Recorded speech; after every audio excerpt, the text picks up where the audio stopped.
beautiful people, I'm Nancy Ogbebo and you are welcome to my kitchen. Hope you all are doing great. Today let's make this Banga rice, also known as palm nut extract rice.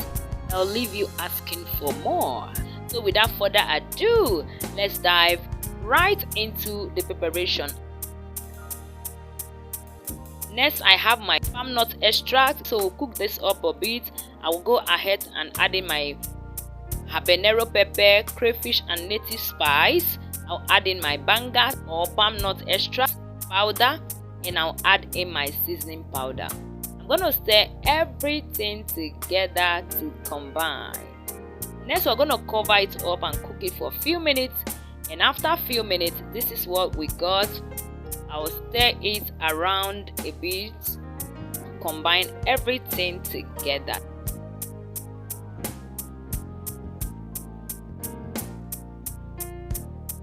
So next, I'll add in my parboiled rice. Okay, you can also use washed rice. Okay,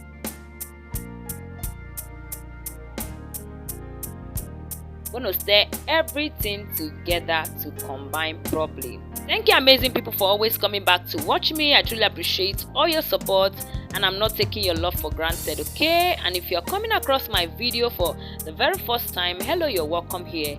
Here we make amazing recipe that you will love. Please don't forget to subscribe, give this video a thumbs up, and leave your comments, and I'll be so glad to respond to your comments. Okay, next, I added in more palm nut extract, so it cooks till it is done.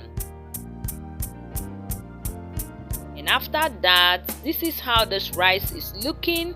I'll go ahead to add in my bell peppers, onion and scent leaf. This combination gave this rice another taste. Okay, and look at how colorful this is.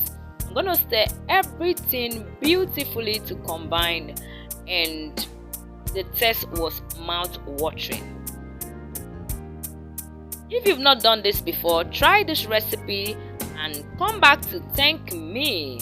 Okay, you definitely love this recipe, and the taste was good. The taste was good. So you have different ways of making rice, and this is one of the ways to make rice. So this is my final look. This is how it's looking. The result was good. Try this and let me know what you think about it, and I'll see you in my next video. From me is bye bye.